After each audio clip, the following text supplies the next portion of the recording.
Welcome, everyone, to another episode of the Corner Table Podcast, a podcast by world builders for world builders. I am one of your hosts, Xavier, and I'm joined by two other hosts, including this guy. Hello, I'm Kevin. And then we have a third guy, too. I'm Breilen. Welcome, guys. If you're watching, thank you. If you're not, don't know how you heard that. So I think we're in a weird spot then. I have a question at the onset for this.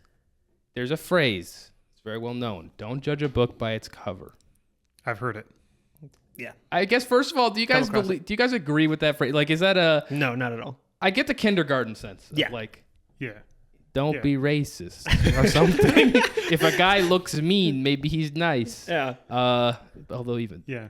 But judging a book by its cover, have you guys judged a book or a book equivalent, like a game or a movie or something, by the cover before? Yes, absolutely. Yeah. Can you guys think of anything you have read, watched, played, whatever, specifically because the cover looked cool? Count of Monte Cristo. Really? Yeah. Really? Yep. It was a, I don't know exactly what, it's had many covers in its lifetime, but this was like the Barnes and Noble's, like, I don't know, limited edition. Special edition? One. And I saw that and was like, that's a good looking book right there. What did the cover look like? It's blue. It's got it's very intricately designed. It's very, very, very pretty. So is it just like just an abstract, nice looking cover? Or does it have like an image on the front? It has abstract imaging, but it like mostly like you've got kind of a picture of two guys fencing, but they're like kind of small and embossed, and then there's scrolling around them and stuff like that. So it's not necessarily something that you go, oh, this really gives you an idea of what the book is. It was just like, I would like to have this on my shelf. Exactly. I mean, I feel like physical books in general, even if you want to read the copy, it's like, this is a book I would like to display. Yeah. So it's definitely a case in terms of judging it by its cover. The reason I bring it up is because there's one specific anime that I've always, every time I've looked at it, it looks kind of trash. So I've never checked it out. Mm-hmm. But the title always makes me think about it and like want to watch it. It's called World Seed. It sounds very cool. Looking at it looks pretty trash, but the title is good. And I thought about it when we were doing today's episode because we are talking about where a world starts. Yeah. And so I'm always just like, oh yeah, World Seed. I should check that out. Yeah. I should not check that out. Okay. It might be really good. It might be really good. Maybe it's worthy of the title it was given. You know, they did monopolize a good title. Now no one else can use that one. Right. So when we're talking about world building, at some point you got to start. There's got to be a beginning. So we're going to start talking about where does a world start? What do you need? How does it go? Yeah. The whole deal. So when we talk about where a world starts, what do you guys think of? What is the thing you need to start a world, or where does a world naturally begin? So for me, the definition that I'm working off of is that, to me, your world building begins as soon as your story deviates from the listener's reality. Okay. Which is a surprisingly broad definition the more that I think about it. Go ahead. It's not a very high bar to clear. So as soon as you have a person in your story that doesn't exist, you are world building. As soon as you have a historical event that happens differently than actually happened, you are world building. But even if you are telling a true recounting of a historical event, but the listener doesn't know the surrounding context of the historical event, you are now world building. If you're trying to talk about Waterloo, then if you don't know the Napoleonic era and the surrounding context of that battle, you don't get anything out of the telling as a listener. So you now need to portray that world, which means you need to understand that world that you are portraying to the listener in order to actually communicate the story that you're trying to tell. No. Right. Now that's interesting because like that's true, but we have there kind of already opens two different pathways, because in the case of writing a story in the Napoleonic era, where Napoleon is also fighting off aliens, right? Yes. We have a basis, which is the real Napoleon. Yes. And then we introduce aliens later, and we have to make that work. Yeah. But then there's also a world that you might start where you didn't come up with anything. I guess it's interesting because you have like basically first world versus second world building of like it's in this world, but versus it's not in this world. But in a sense, I feel like those two start in a different way. You know what I'm saying? Because like you were talking about, anytime your world deviates from the other. Did you say the reader? From the reader. From the reader or listener's reality. Yeah, reader or listener. The person who's partaking in your world, as soon as it deviates, you are world building. But then, if you look at something like the Star War, it's an easy one. You know, the set of Star Wars. Did he start with like, we're in Kansas, but now there's a laser sword? Probably not. No, it's not necessarily. Yeah. Correct me if I'm wrong, but it's not necessarily we start with your world and then deviate. It's just here's an entire with the Star War. Here is an entire world that completely deviates. Yes, there is no starting point. It began deviating. But that's where I'm getting at. It's like, in a way, these are two different things, because in this sense, when you're trying to tell Napoleon plus aliens. It was Cowboys versus Aliens. It is Cowboys versus Aliens, yeah. Terrible movie. But you could do it with Napoleon, though. You could. Might be a better movie. It probably would be by default. But like, if you did that, then you're basically starting with the real world, and then you add in a conceit, something different. Yeah. The interesting bit is that there's aliens. Yeah. Versus the Star War has to have a different kind of conceit, because it has to start from nothing. Yeah. Yes. That's all I'm getting. But then by that definition, Chronicles of Narnia is a type 1 world building. Yes, it is, because it's portal fantasy. Where you go from the real world. You start in London, and then there's kind of like, cool, all of this. Now here's a world within that world. Yes. No, it is. That's what I'm getting. I was like, because there's like, it's just interesting. You have to kind of approach from two different ways. Yeah. So in both of these cases, though, we've talked about basically starting from a conceit. Now, first off, what is a conceit? Can someone give me a quick conceit definition? I'm not the definition guy. A conceit is kind of what the story is built upon. Yeah. What makes this world different than something else? Okay. So it's like, what makes this world like interesting? Yeah, that could be. Okay.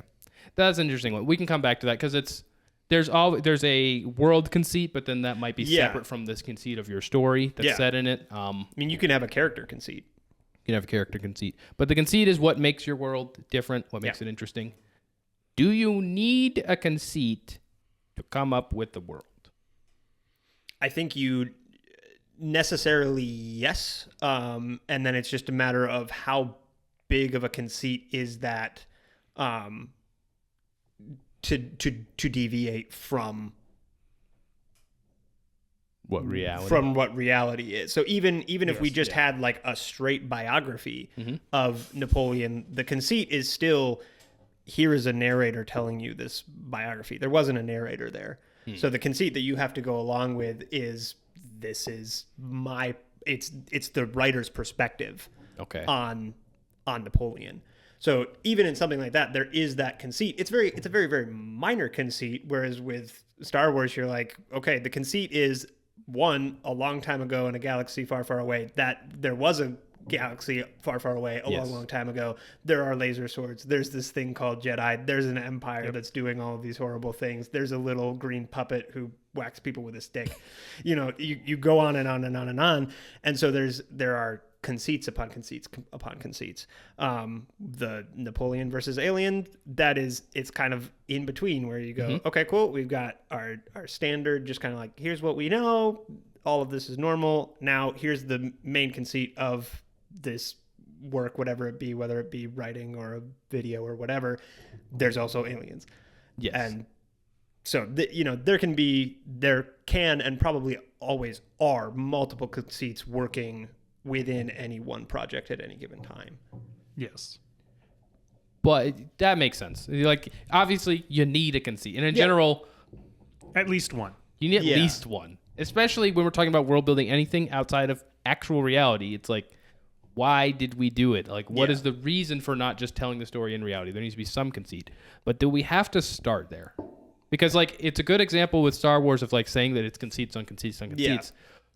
It makes it actually kind of complicated to look back at the beginning of, like, did he start with, we need to have a puppet that hits people with a stick who's green, who will later on start flipping through the air? Like, there was a... Yeah. Where do you need a clear conceit to begin world building, or no? I think it is helpful to start especially if you are wanting to write a more of a novel length or a trilogy, or anything that you are going over at length, it is helpful to have a core conceit. So the core conceit of Star Wars, we've just going to keep using that because that's what we started with, is just space opera. That is the core conceit, is just what if people traveled through space and there were different aliens, what would happen? That's the conceit. Yeah, and there was a Star War. Right, and there was a Star War. Or actually plural. Multiples. Yes, multiples. And so I think having something like that helps to give your story focus and a purpose. And then from there, you start creating all of these minor conceits of like, cool, what if there was a character, but they did this? And that's where you get, cool, what if you had a little green puppet that hit people with sticks? That's like a minor conceit within this overall thing that fits within the overall thing. Like, it wouldn't, the little green puppet who hits people with sticks doesn't make sense as a minor conceit within the conceit of this is a Napoleonic biography. It's just you're just not being creative. I don't know what's going on anymore. I mean, but imagine you're reading about Napoleon and then halfway through the story, Yoda's there. That would be frustrating. But your conceit doesn't need to be like even super well defined to get started. It can be even just like the flavor that you want to portray in your world. So for me, I had a RPG setting that I was working on a while ago, hope to pick it back up someday, called Frigates and Freebooters, right? And even just from that name, my mind conjures up these images of like a wizard standing in a crow's nest casting a fireball at an enemy ship. Yeah. Right? Yeah. It's like at that point, there's the conceit of the world, and everything else is now building around that conceit, and you can flesh that 1,000 different ways. But it doesn't. But in that case, it's not. It's intentionally not super defined of like, I am building a world, but there are wizards and they are on a ship. It's not like that. You just went more the vibe you wanted to portray. Yes, I mean that you'll have that as a consequence of the vibe, but the idea is it does become more than that. Yeah. Like, is there a good example? Does anyone have a good example of a world that you've seen out there that we know the conceit of the start of the world wasn't like the clear conceit, the main conceit of the world? Does that make sense? Yeah, I mean, one that comes to mind is C.S. Lewis's Chronicles of Narnia, which came from him seeing a picture of a fawn in the snow carrying parcels, and that became Tumnus. And then the whole world developed from there. And he had these other bits of pieces from it, of like there was a wardrobe from his childhood and stuff like this. But he was inspired by he saw an image, right? And that was enough to get his mind going in terms of world. And then you get 7 books, right? He didn't sit down and say, so Turkish delight and a boy. No, no. It starts with how just can kind I of work this Santa creative. Claus into this? It was nice. It was nice, the fawn picture, but Santa. Yeah, just saying. You gotta have Santa. Yeah. No, but it's a good. It's like there. It seems as if it doesn't necessarily matter where it starts. I like your point that you brought up, though, Braylon, earlier, that you do need a conceit because at a certain point it wouldn't just be enough that Mr. Tumnus was walking around. Like, you had to have a story to put Mr. Tumnus in. There has to be a conceit that he fits into. Yeah. Yeah. Like, why is there? Yeah. Again, you couldn't just be in London and then there's Mr. Tumnus. Right. And he's never explained. Right. Yeah. But he then built around that. So it's like the origin of the world doesn't need to be the world's conceit. You do need both, though. Yes. And I think... Go ahead. Well, for me, it is important that when you are the author of the world, that the conceit is important to you. Because I've tried to build worlds where I don't really care about the conceit or don't have a conceit that I care about in my mind. Yes. Even if it's not super well defined. And those just don't go anywhere. It becomes like... I sit down, I'm like, I don't know what to write. I don't know what to type. I don't feel like doing this. And then you come up with something and it's almost always just garbage. Yeah. Even like, I wouldn't even say it was all garbage, but there was a time when we did a collaborative world building thing where I think the world's conceit was that there was acid rain that would break things down all the time. It was cool at first, but as time went on, people's ideas around the world started to stray further and further away from the acid rain. You could tell that like no one was super interested in that as a conceit for actually building the world around it. They were Yeah. we were all interested in things around that, some of the secondary and tertiary things, but as an actual conceit, it wasn't that exciting. Right. And it ended up hurting a lot with how far you could take it because you don't really care. So I think that's a very good point too of like, if you're the builder, the audience doesn't need to necessarily care. It would be better if the audience cared about the main conceit, but you definitely have to, or else how are you going to continue building in it?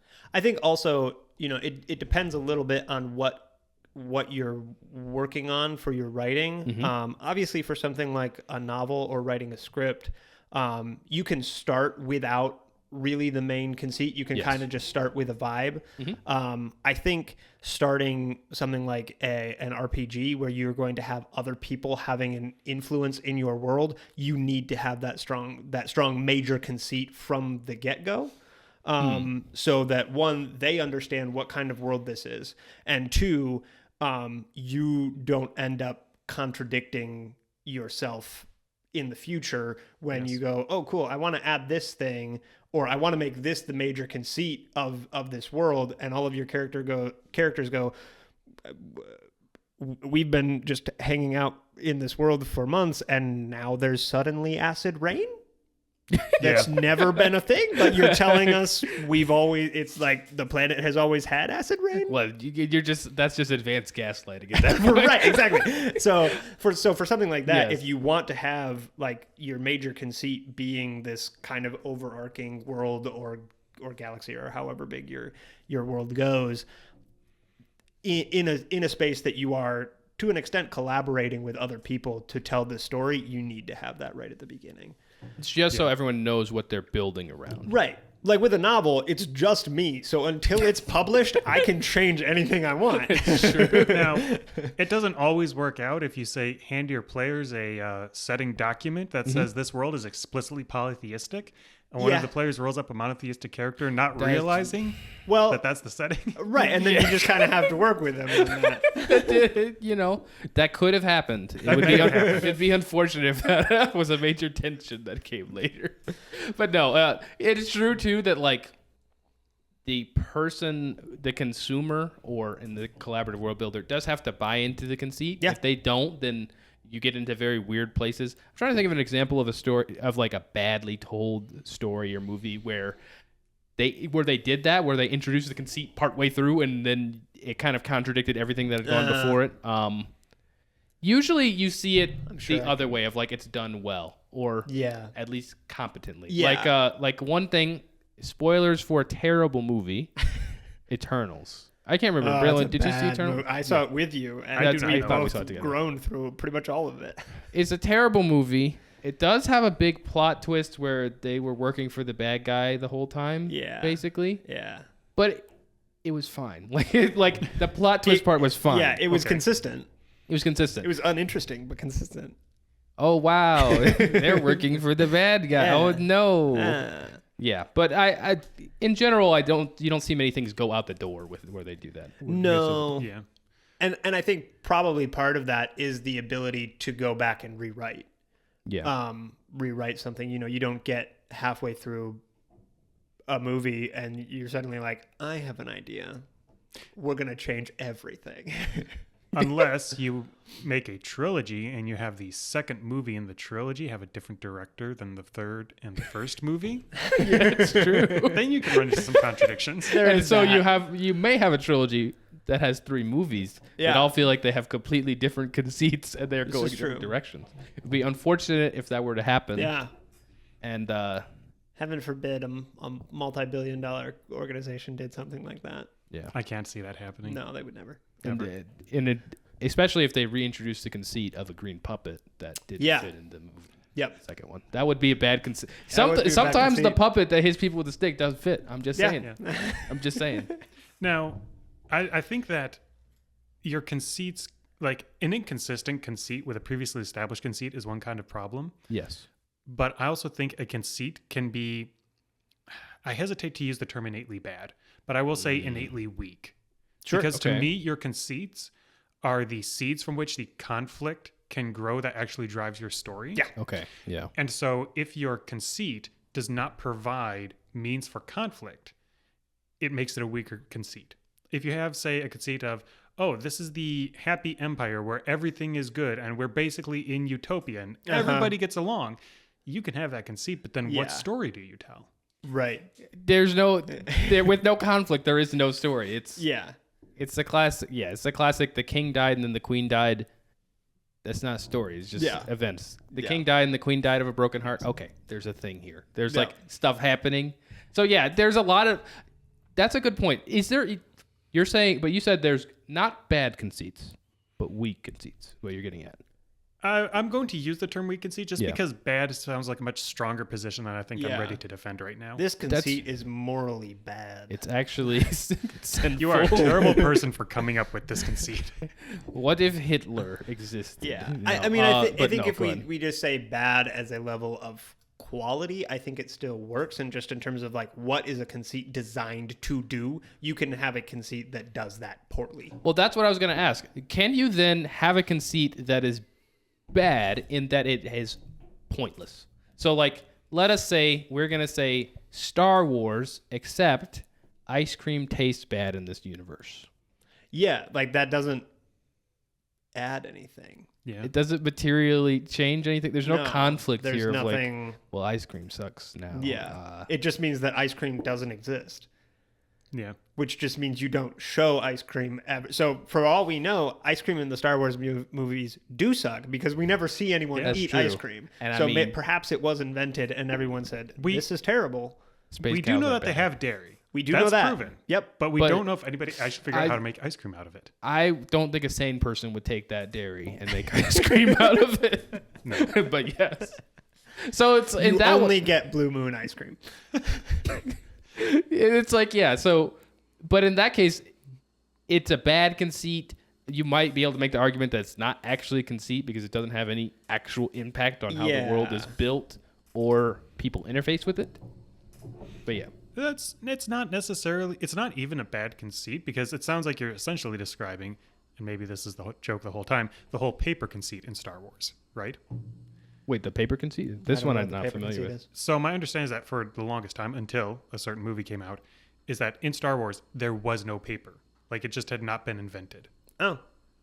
Right? And so for the first but the Jedi texts. For the first 7 movies, there is no paper. Yeah. Wait a minute. Okay, I never thought about why would there be I don't want to turn this into the Star Wars pod, but like, why would there be the Jedi text?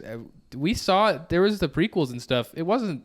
They had space cars. Did they not like make that digital? Presumably they did. This is just really freaking old.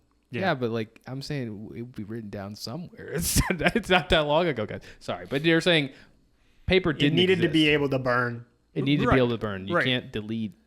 You can't Jedi burn text data. Yeah, yes. but it has the effect of it makes this world seem otherworldly to us because this thing that we have everywhere, like even with our fairly digital age, there's still paper everywhere. Yeah. Right? And it's just something that you're used to seeing. And so the idea of a world where this is noticeably completely absent is still a conceit that it's not super deep and it doesn't have any major impact on the story, but it serves its purpose in as much as it's, this makes the world feel just a little bit more fuller. Sure. Now, could you base an entire universe around that? It would be very difficult. I would not recommend it. It would very much shape your story to being something probably pretty boring. Hey guys, what if there's no paper and then the electricity stopped working? Right, but then that's already a more interesting conceit. Is what if the electricity stopped working? You know, that's fair. What if there was no paper and you wanted to be a paper boy? I don't know. Like that doesn't. Yeah. There being no paper is another like almost not a conceit because there's no conflict in it. It's just it just does. That's where I think it's interesting, right? So you say it's a problem, and I get why. It's like Star Wars had this establishing bit, and it did separate it from the real world, and it had some amount of depth. But in the same way, it could be that there's no paper in Star Wars because it never got brought up. Yes. There was no need. And so it was never intentional. It was never part of the world seed. It was never anything that they started with. It's just that paper had never come up, and then it got brought up. I suspect that is what was actually going on. Yeah, my guess is that nobody even thought of, we've never used paper before. It's like, why would it come up? Right. I mean, I don't know. The mind of George Lucas is a mysterious thing. Yeah. He seemed to be just kind of winging it, which is not bad always. Yeah. But yeah,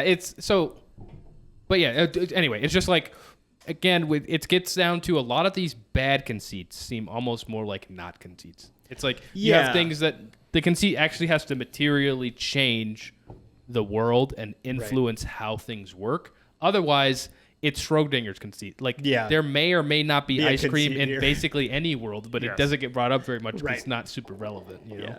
Yeah. I think when you see bad conceits, they are usually secondary or tertiary conceits that are just uninteresting or don't or don't fit well with the overall main conceit. Where you've got, conceit 1, which is kind of your overarching, this affects the whole world, and then you've got minor conceit number 50 that has to do with this one character over here, and it just doesn't make sense that this character over here would exist in this overarching world of conceit 1, and so you just kind of feel like, I understand what you were trying to go with there, but I just feel like that's a bad conceit. It's still a conceit, and it still affects that character, but it is bad in that it doesn't mesh well with the rest of the conceited world.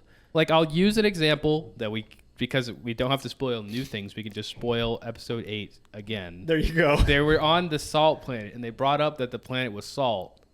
And that was just there because they wanted to basically make it look like the snow planet from episode 5. But it's not snow, guys. Yeah. But it's not snow. It's different. It's not Hoth. It's salt. And but even what was the name of that planet? I don't know. Exactly. in that way, I'd say it's actually a bad conceit too, because it made less sense. Like, why is this planet salt, and why are people living here? Yeah. What are we doing? What's going on, and why does it look like this? But it looked cool when you saw the red underneath. Okay, You're not wrong. Yes. It did look cool. I think that's fair. So I've had this problem when designing RPG campaigns is you can make a room and you can put stuff in the room. But if you do not give the players any reason to actually go and interact with the stuff in the room, it might as well not even be there. And they won't. Unless you have that one player who wants to interact with everything. And then you accidentally invent conceits because you were just describing and they wanted to interact with it. It's very Which is wonderful fun. It's wonderful fun, but it's very true, especially in RPGs with characters. It's like you have a character that has an interesting backstory that would lead into an entire subplot and a lot of interesting things going on. But if the players aren't interested in interacting with it, it may as well not exist. It might, And on the flip sid, the players may try to draw out something when it's not there. This is not a conceit. I just had to give the guy an accent because it would be the same if I talked the same. I had to differentiate him from that guy. But I guess hillbillies are canon in my world now. Yes. Well, how does that work? Come on. Dialectically, they should all be the same. Yeah. No, it's true. And so it's like, there's part of but it also goes back to what you were saying initially of like, that a good conceit that you want to work with is important, at least for the core conceit, because you need to be able to work it into the story in ways that are relevant. If you come up with something cool that doesn't interface with the world, may as well not exist. It doesn't actually have any... Go build a second world with that conceit, though. Yeah, I was going to say, make a note and come back to it. Yes. Because it's a cool idea. It just doesn't work here. Right. So, conceits, they matter. They can be bad. Yeah. They can be... I guess on the flip side of that, can there be actively really good conceits that are better than others? Definitely. Okay. Well, what would make one conceit better than the other? I think a really, really good conceit is something that affects everything. Okay. So that is, talking specifically about like, it affects everything that it touches. So whether it is a conceit of this is a conceit for the world, it affects everything that goes on in that world. There's like every little detail that this is involved with. It is manifest. Right. If it's a conceit of a character, it affects everything about that character. Yes. I think that's what makes a really, really good conceit. Right. Like the conceit of Huckleberry Finn sort of informs... He's a dude. Yes, but he's a very specific type of dude in a very specific type of setting, and that informs everything in the story. Yes. Everything is built around that. Yep. And and another good example would be, I don't know if it's actually, this might actually be real spoilers because the movie's kind of new. Dune. has a lot Yeah, of but the theories. book is old. The book is old, but the book movies is aren't. really old. But like, I think it's true in the first movie even, but there's spice. Yeah, I'm not going to go into all the details, but spice is a core conceit to the world. Yes. And the more you learn about it, the more you can see Yeah. that it's actually integrated into the entire everything. story. Yeah. And it's very cool to see as things go on.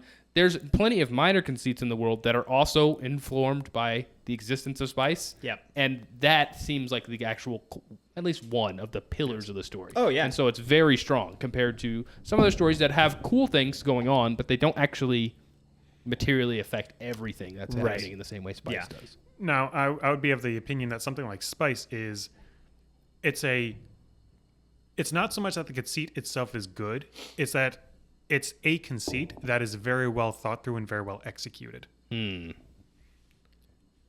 Interesting. And I would say that is what makes a good conceit. But that's the thing, right? It's like, then we, in a sense, we kind of come back to the idea that there is no such thing as a bad conceit. Or like, there's not even a gradient, because what we've talked about here is there's conceits, right? Yeah. You have bad conceits, which don't affect the story. Uh-huh. You have good conceits, which are very deeply integrated in the story. Yeah. But if you put spice into Star Wars, you told me tomorrow that Star Wars had spice the whole time, it would be a bad conceit in Star Wars. Oh, I agree. And so Or- there's Or you give me a sheet of paper that has the word spice on it and tell me to write a story, and I will ruin that conceit for you. Right. you're going to end up telling a story that is in no way as interesting as Right. Dune. And you can even give me, like, here's all the properties of spice and sort of like how it works, and I can still fumble that concept. Oh, sure. Yeah. But what I'm getting at is that it sounds like there's basically no difference in quality that we've mentioned, at least, of the conceit itself, as much as the conceit in a world building concept. Right. And I think that's the only way you can judge a conceit. Oh, That's fair. Yeah, guess. I think just by itself, like how do you judge the conceit of there is an organic matter created by worms that allows for space travel? Like, I mean, that's an interesting conceit compared to something else, but like, how do you judge that versus there is a spiritual entity that is both good and evil, and various people can wield different sides of it, and they also have laser swords. Like, those are like, I don't know. Yeah. which one is better by itself? Which one by itself is a better conceit? I don't know that you can necessarily do that. I think the way that you judge a conceit is how well it's integrated. And so you have to look at the final product to have any idea. Go ahead, Kevin. Which is one of the problems I have, like, when I read about, like, people's worlds online, just like on a forum post or something, because they'll be like, so I have my world where all the elves have 6 arms and all of the orcs are polygamous, and I'm like, okay. But why do I care? Yeah. And that comes down to, Yes. well, does this actually lead to an interesting story? Which, Right.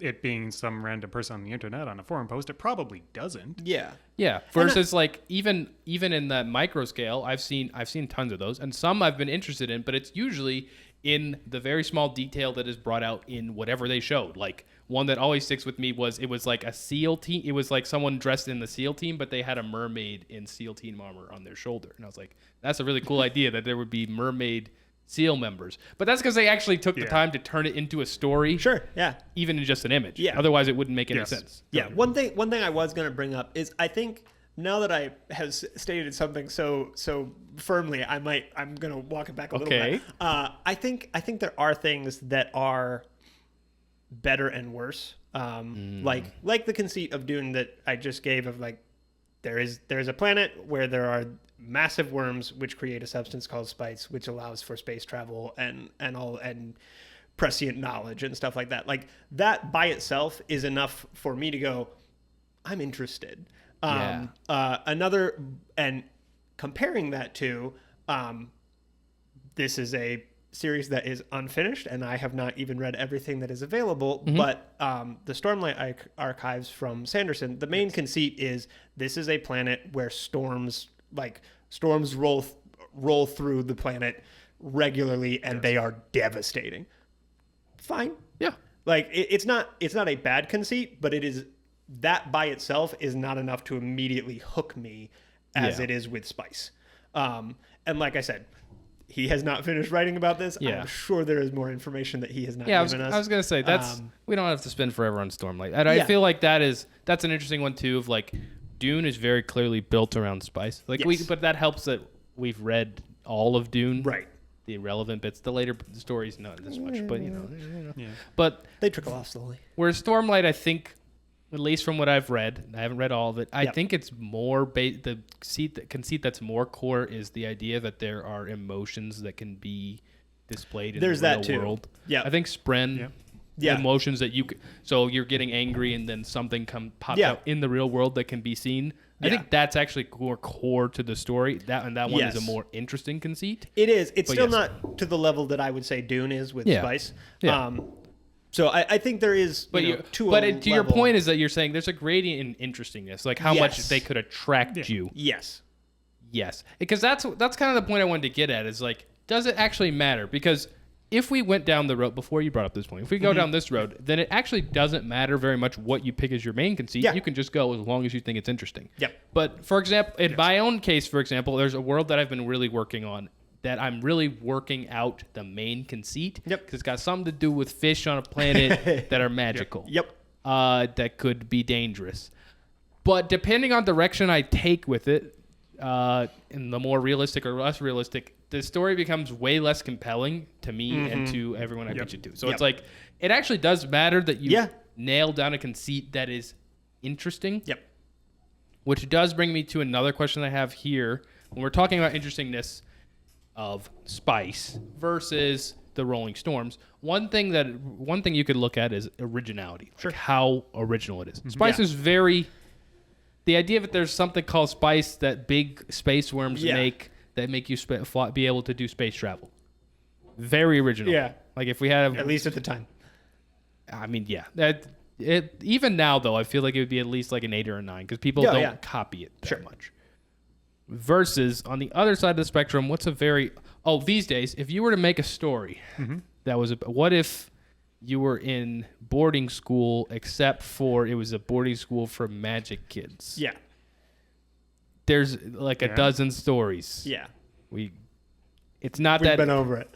We've been over it. I get that. It's not that original of conceit anymore. Right. Does that matter? Is that the way that we judge a conceit or not? What I would say personally is I tend to be more hesitant when a conceit very closely mirrors a pre-existing story. Yes. Just because it can depending on how recently and how far apart and how, I guess, specific the conceit is. Like, you think of Tolkien's conceit is mainly like, what if there was a world populated by elves, dwarves, hobbits, etc., etc., etc. That's every fantasy novel published at this point. Yes. So like, that's a broad enough conceit that I just go, you know what? It doesn't bother me. Everything in the fantasy genre will forever and always be compared to the Lord of the Rings because that was the first.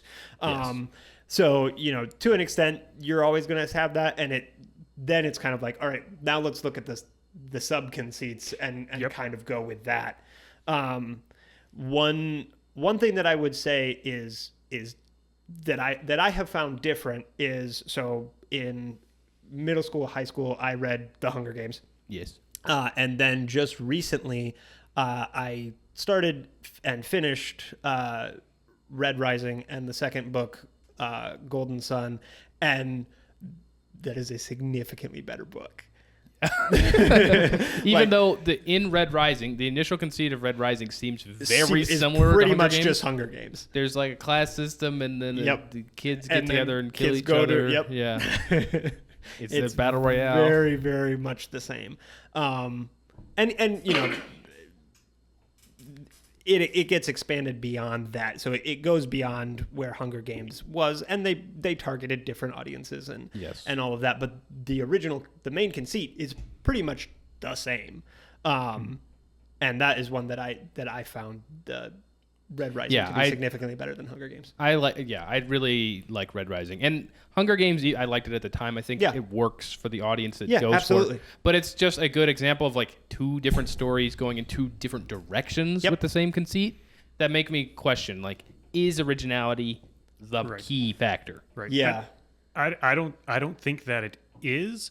The way that I would tweak that is the importance of the originality of the conceit. It depends on how much you are relying on your conceit to make your story original. Because if you want to take something like light is magical, I know of a couple of different stories that have that conceit. Yeah. And even though there are a lot of similarities in that, both of them have so many other sub-conceits and other things working together in the story that it leads to a different two independent stories that can both stand on their own merits. Now, is one much better than the other? Yes. I don't think Brandon Sanderson is I got this flipped around. I don't think Shad Brooks is as good as Brandon Sanderson at writing. Yes. But at least like the two stories are okay. I can see where one person might enjoy this story, but not this other one, or vice versa. Yes. Sure. Or even taking a less fantastical approach is something like you are a German soldier in World War One. I know of a couple different books, very different tone of one of these takes that conceit and is okay. Here's the futility of war and just how hopeless this all is. Exactly. And, yeah. you know, I'm looking forward maybe to the day I get to go home, maybe, but I don't know. I don't really care. All my friends are dead. And then he ends up dead in a ditch. Yeah. And the other one is I'm a commander and we're going to go make things happen. Yeah. It's it's true. And like where you take it matters a lot. Yep. How you take these different pieces matters a ton. And in general, like in the case, a lot of cases that we're bringing up, the non-originality is actually kind of a selling point. It's how you get the audience interested. Yeah. Hey, did you like Hunger Games, Yep. but you are older now? Right. Or you are a male person. Red Rising is Hunger Games, but like for guys. Yeah. And in the case of this, it's like, hey, are you interested in German soldiers in World War One?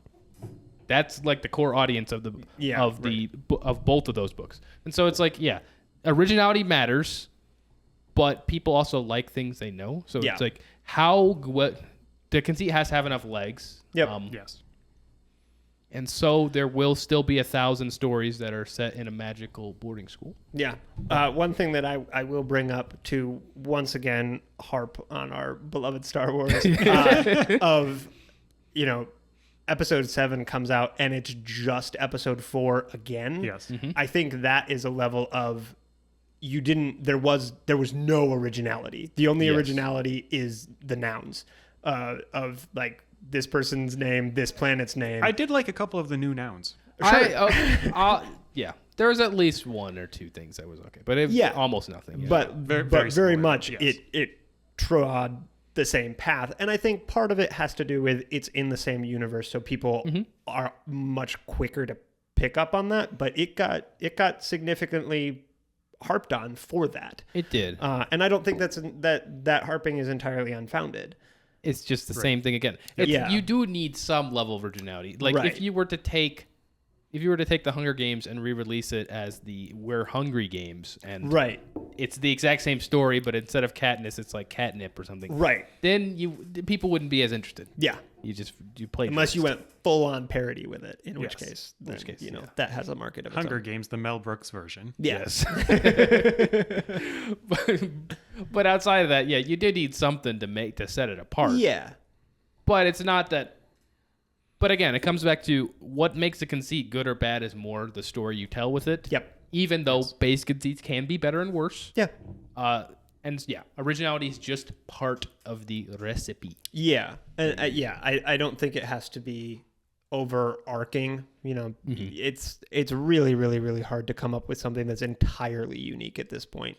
Like some of the stuff that I've written that I'm like, I've never read something like this. Then 2 months later, I read something that's like, I just wrote that, and this book has been out since 1987. Yeah, I've had the exact same thing in our writing group where I'll write something. I'll be like, this is interesting. I should bring this to next writing group. And then I show up and somebody else has already written basically the exact same thing. I'm like, okay, right? It's like bring something else. Yeah, you pitch it to someone and they're like, oh yeah, this is just like this thing. Oh, Yeah. Even Cool. or even in your own stuff, you'll be making something. You're like, wow, this is really cool and original, and then you remember, oh, I actually it's just this. my subconscious just cribbed this from something Yep. I did. Yep.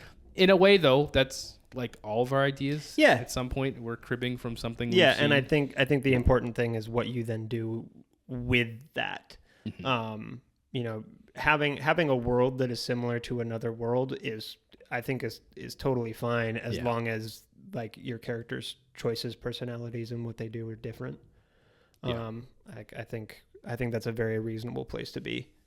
Yeah. Before we close in, what are some good things that you should look out for in a conceit? What are some things that when you're trying to build a world and you're building out your conceit, what are some boxes that you're looking to check just based on what we've already talked about? Sure. I will reiterate what I said earlier of I think a conceit that touches everything in the world makes or breaks a conceit, really. Yeah. Yep. And then beyond that, I think does what it touches, does it make it more interesting than it was? Yeah. Yes. Does this actually improve? Yeah.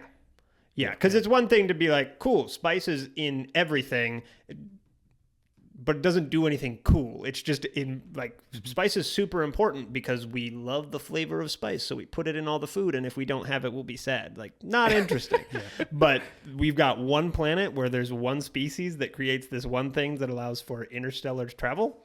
Neat. Yes. I'm on board with that. So I think those are probably the two biggest things to kind of look for is one, just make sure that it fully infects everything that goes on with the world and infects it in an interesting manner.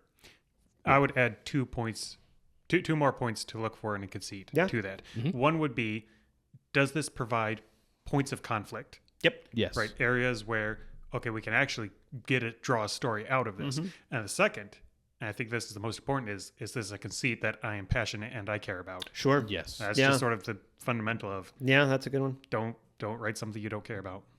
It'll come out. It'll be pretty obvious when you're making it. Yep. So overall, write something that you care about. Yep. Pick a conceit that you care about. Yeah. That touches everything You in the should world. also write something that you care about. This conceit's really cool. Check both boxes. Yeah, check both boxes. But pick a conceit that you really care about that impacts as much of the world as possible. The more, the better. Yeah. And, sorry, Kevin, what was the third one? Is interesting. It provides points of conflict. Provides points of that is what conflict. it was. That was Provides another points of conflict, which is very important because otherwise there is no story. Nope. If your world is just, there's no paper, that's nice. Yep. Even if you're super passionate about that, Yes. you really have to get a story out of that somehow. Yeah. Exactly. Cool. That's going to be it for this episode of The Corner Table. Hope you guys got something out of that. Yeah. We'll see you later. See ya. Peace.